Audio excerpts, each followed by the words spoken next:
18 private jets landed in Jamaica in one day. 21 Cubans deported from Jamaica. Constant Spring Arcade fire caused millions of dollars of damage. Jamaica's Premier League, best in the region. This is Undiluted News. Mikey Bones reporting. The Ministry of Tourism said that the influx of celebrities in Jamaica for this holiday season is a signal that the country is a premier destination for visitors. Jamaica welcomed 18 private jets into Montego Bay last Monday alone. That has caused Delano Seawright, senior advisor and strategist in the Ministry of Tourism, to note that Jamaica continues to build on its growing allure as a high-end destination. Meanwhile, the Jamaica authorities on Saturday deported 21 Cuban nationals who illegally arrived in the country. According to Cuba's Ministry of the Interior, the group was returned through the ports of Santiago de Cuba, and it was the first operation of this kind carried out by Jamaica by sea. It says the majority of nationals sent back are people who embark on their journeys on raft from Granma province located in eastern Cuba. A police said that 14 Cubans who illegally arrived in St. James in October and November were among that group that was repatriated on the weekend. The migrants who arrived in 3 batches came ashore in St. James in the vicinity of the Half Moon Hotel. They were detained at the Freeport Police lockup for processing and later removed to another location. Meanwhile, Police Commissioner Dr. Kevin Blake said that the Police High Command will be ramping up efforts to target high-risk offenders as part of crime reduction strategies for 2025. In his 2024 year in review, Dr. Blake commended the officers in the 19th Police Division across the island for their efforts to combat crimes. Dr. Blake pointed to the reduction in murders in St. James, which has consistently led the country in homicides. St. James so far recorded 125 homicides compared with 187 for that similar period last year. And for the first time all year, Jamaica last week recorded single-digit homicides during a period covering 7 days. According to data published on Monday morning by the Jamaica Constabulary Force for the week of December 21 to 28, the country recorded 9 murders.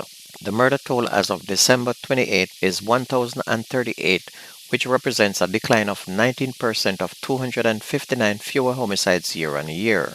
A week prior, over the period December 14 to 21, the country recorded 15 murders and had been averaging 22 murders per week leading up to the Yuletide season. 3 police divisions have recorded 100 or more murders this year. They are St. James with 125, St. Andrews South recording 118, and Westmoreland with 100. St. Catherine North has 94, St. Catherine South 83, round out the top 5 divisions with the most homicides. The National Road Safety Council has reiterated the need for the Ministry of National Security to provide more breathalyzers to the police to help them detect and prosecute motorists driving under the influence of drugs. NRSC Vice Chairman Dr. Lucien Jones said the council has purchased and distributed breathalyzers to the police, but the number is still not enough.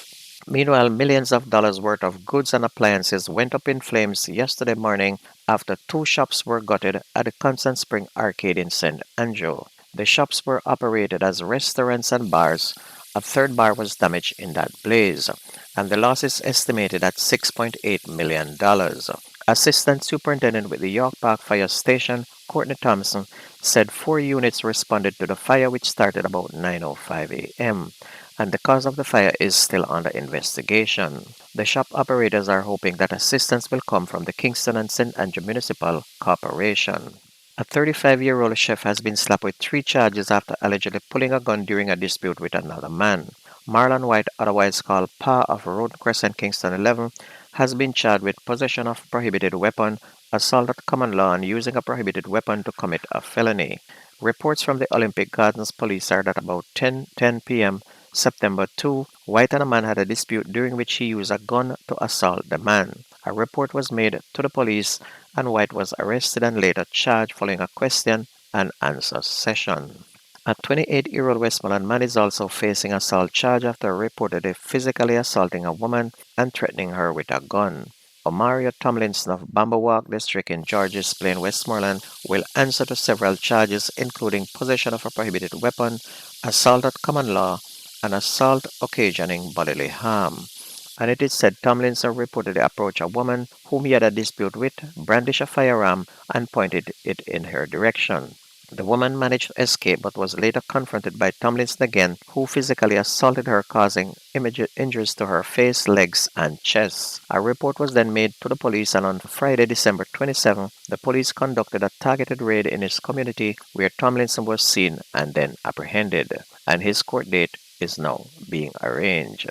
Onto sport. Despite criticism of its quality in the past, Professional Football Jamaica Limited Chief Executive Officer believes that the Jamaica Premier League has become the best competition in the region. The PFJL is in its fifth season as the league's oversight body, having taken over from the now defunct Premier League Clubs Association. Since 2021, there have been three different champions of the JPL, with Cavaliers winning twice, including last season. And the league has also expanded to 14 teams, up from the traditional 12, and 5 teams competing in the CONCACAF Champions Cup, with Cavaliers making a back-to-back finals and winning the title earlier this month.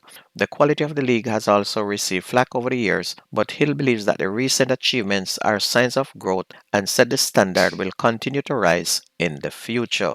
Meanwhile, Mount Pleasant continues to lead all in the Premier League after a 3-0 thrashing of Waterhouse and is the top team so far for 2024. Mount Pleasant with 34 points have a slim lead over Arnett Gardens and Montego Bay United, who both have 31 points. Mobay United with 31 points hang on to second place after a close 1-0 victory over Harbourview and are now unbeaten in the last 5 games.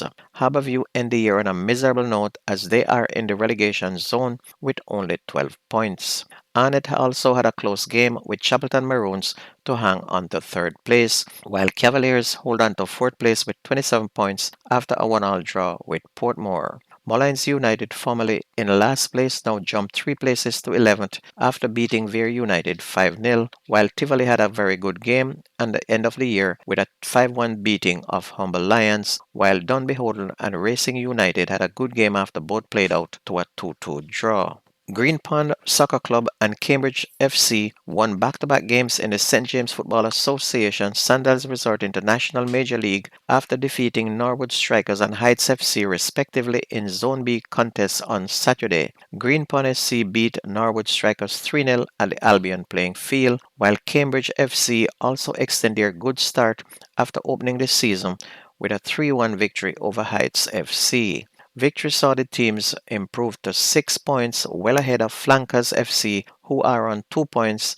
Heights FC and Montego Bay Boys Club are on 1 point each. And if you missed the news on this station, please go to YouTube, type in Jamerican Undiluted News, listen, like, share, and subscribe. That's News and Sports on your favorite radio station. My name is Mikey Bones. I gone.